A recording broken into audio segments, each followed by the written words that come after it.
தன் கணவனுக்கு இந்த கள்ள தொடர்பு அஃபேர் பற்றி தெரியவே தெரியாது என்றுதான் அவள் நினைத்தாள். ஆனால் அவனுக்கு தெரிந்துவிட்டது. அதை பற்றி அவளிடம் சண்டை போடுவதற்கு பதிலாக அவன் ஒரு மனிதனையே காணாமல் போக செய்துவிட்டான். அது எப்படி நடந்தது என்பதுதான் இந்த கதை. அந்த பக்காவான நகர்ப்புற வாழ்க்கை. படம் தொடங்கும் போது ஒரு அழகான குழையற்ற நகர்ப்புற கனவு உலகத்தை காட்டுகிறார்கள். எட்வர்ட் மற்றும் கான்ஸ்டன்ஸ் கானி சம்மனர் தம்பதியினர் ஒரு ஆடம்பரமான அழகான குடியிருப்பு பகுதியில் வாழ்கிறார்கள். இயற்கையான சூழலுக்கு நடுவே ஒரு பெரிய வசதியான வீடு. சார்லி என்ற அன்பான 8 வயது மகன் மற்றும் வீட்டின் வேலைகளுக்கு உதவி செய்ய குளோரியா என்ற பணிப்பெண். வெளிப்பார்வைக்கு எல்லாமே மிகச்சரியாக தெரிகிறது. நிலையான மகிழ்ச்சியான திருமணம், ஆரோக்கியமான குழந்தை, அமைதியான வாழ்க்கை. அவர்களுக்கு எல்லாமே கிடைத்துவிட்டது என்றுதான் நாம் நினைப்போம். ஆனால் இப்படிப்பட்ட படங்கள் எப்போதுமே ஒரு அழகான மேல்மட்ட வாழ்க்கையை காட்டி அதை அப்படியே உடைத்து நொறுக்குவதற்காகத்தான் அப்படி தொடங்குகின்றன. அந்த எதிர்பாராத சந்திப்பு. ஒரு நாள் கானி தன் மகன் சார்லியின் வரவிருக்கும் பிறந்த நாளுக்காக சில பொருட்களை வாங்குவதற்காக நியூயார்க் நகரத்திற்கு செல்கிறாள். பிறந்த நாள் கேக், அலங்காரங்கள், பரிசுகள், பார்ட்டி பொருட்கள் என பலவற்றை வாங்குகிறாள். ஆனால் அன்றைய வானிலை அவளுக்கு சாதகமாக இல்லை. பயங்கரமான காற்று வீசுகிறது. கையில் நிறைய ஷாப்பிங் பைகளுடன் டாக்ஸி பிடிக்க கஷ்டப்பட்டு கொண்டிருக்கிறாள். அப்போது திடீரென்று பலத்த காற்று வீச அவள் நிலை தடுமாறி பால் மார்டல் என்ற இளைஞன் மீது மோதி இருவருமே நடைபாதையில் கீழே விழுகிறார்கள். இதில் கானியின் காலில் பலத்த காயம் ஏற்பட்டு முழங்காலில் ரத்தம் வழிகிறது. அங்கே இருக்கும் கட்டிடத்தில் வசிக்கும் பால் அவளுக்கு உதவ முன்வருகிறான்.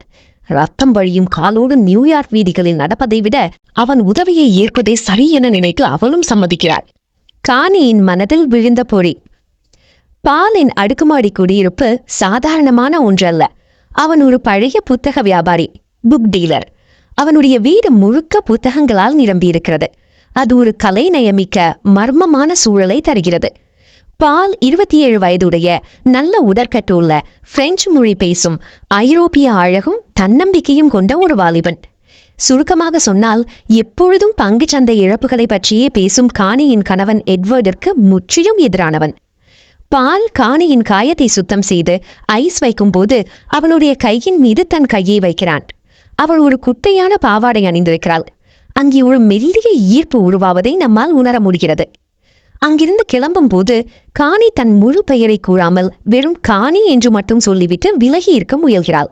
ஆனால் பால் அவளை அப்படி எளிதாக விட தயாராக இல்லை. ஒரு புத்தகத்தை அவளிடம் கட்டாயப்படுத்தி கொடுத்து அனுப்ப பார்க்கிறான். அந்த புத்தகத்தை வீட்டுக்கு வந்த பிறகும் கானியால் அதை மறக்க முடியவில்லை. குளியலறையில், படுக்கையில் என தனிமையில் இருக்கும் போதெல்லாம் அவளுக்கு பாலின் நினைவே வருகிறது. ஏதோ ஒரு சாக்குப்போக்கு சொல்லி அவளை அறியாமலேயே அவனை தேடிச் செல்கிறாள். மகன் சார்லியின் பிறந்த நாள் விழா வழக்கம் போல் முடிகிறது. வெளியில் எல்லாம் சாதாரணமாக தெரிந்தாலும் கானி ரகசியமாக 2 வாழ்க்கை வாழ்கிறாள்.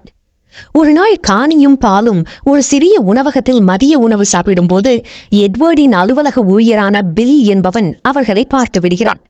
அவன் அப்போது ஒன்றும் சொல்லவில்லை என்றாலும் கானியின் ரகசிய வாழ்க்கை வெளியில் தெரிய தொடங்குகிறது. வீட்டில் எட்வர்ட் அவளுடன் நெருங்க முயலும் போது கானி அதை தவிர்த்துவிட்டு படுக்கச் செல்கிறாள். எட்வர்டுக்கு ஏதோ தவறு நடப்பது புரிகிறது. ஒரு நாள் அவள் பட்டு உள்ளாடைகள் அணிந்திருப்பதையும் செய்யாத ஃபேஷியல் அப்பாயின்மெண்ட் பற்றி பொய் சொல்வதையும் எட்வர்ட் கண்டுபிடிக்கிறான். அவன் அந்த பார்லருக்கு போன் செய்து விசாரிக்கும் போது கானி சொன்னது பொய் என்று உறுதியாகிறது. விபரீதமான முடிவுகள்.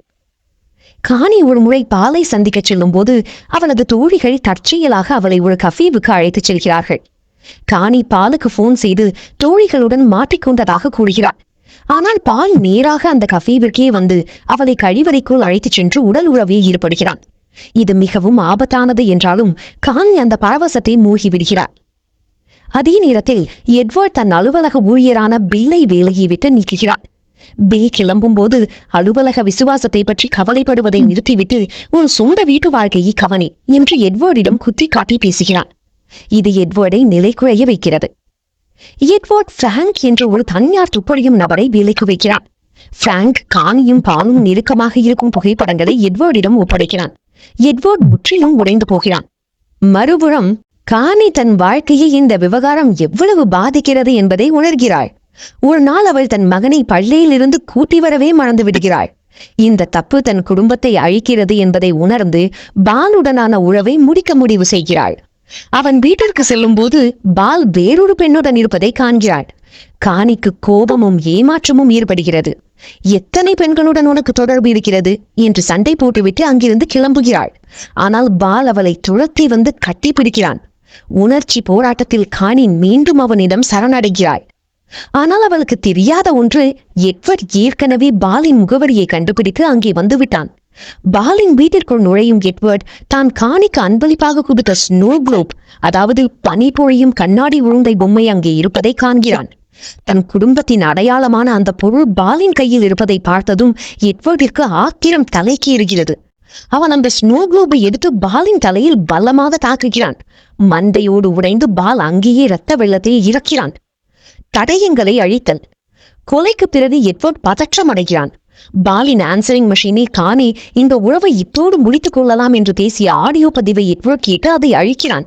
பிறகு பாலின் உடலை தன் காரின் டிக்கியில் வைத்து ஒரு குப்பை கடங்கில் லேண்ட்ஃபில்லில் வீசிவிடுகிறான். விரைவில் நியூயார்க் போலீஸ் அதிகாரிகள் எட்வர்டின் வீட்டிற்கு வருகிறார்கள். பாலின் டைரியில் காணியின் நம்பர் இருந்ததால் விசாரிக்கிறார்கள். அப்போதுதான் பாலுக்கு ஏற்கனவே திருமணமாகி இருந்தது காணிக்கு தெரிய வருகிறது. தனக்கு அவனை பெரியதாக தெரியாது என போலீசிடம் பொய் சொல்கிறாள். உண்மைகள் வெளிவருதல். ஒரு நாள் எட்வர்டின் கோட்டை ட்ரை கிளீனிங்கிற்கு அனுப்ப எடுக்கும் போது அதன் பாக்கெட்டில் காணும் பாலும் இருக்கும் புகைப்படங்களை காணி பார்க்கிறாள். தன் கணவனுக்கு எல்லாமே தெரிந்துவிட்டது என்பதை அவள் புரிந்து கொள்கிறாள். அன்றிரவு பாலின் வீட்டில் இருந்த அதே ஸ்னூபர்க் மீண்டும் அவர்கள் வீட்டு அலமாரியில் இருப்பதை காண்கிறாள். அவள் எட்வர்டை நேருக்கு நேர் சந்திக்கிறாள். எட்வர்ட் தன் வலியை குட்டுகிறான். உனக்கும் சார்லிக்கும் எட்வர்ட் போலீஸில் சரணடைய போவதாக கூறுகிறான். ஆனால் காணி அவனை தடுக்கிறாள். நம் குடும்பம் இப்படி அழிய வேண்டாம் என்று கூறி எட்வர்டை காப்பாற்ற முடிவு செய்கிறாள். அவர்கள் மீண்டும் ஒரு சாதாரண வாழ்க்கையை வாழ முயல்கிறார்கள். வெளியில் இருப்பவர்களுக்கு அவர்களுக்குள் நடந்த அந்த புயல் பற்றி எதுவுமே தெரியாது. படத்தின் இறுதி காட்சியில் அவர்கள் இருவரும் காரில் சென்று கொண்டிருக்கிறார்கள்.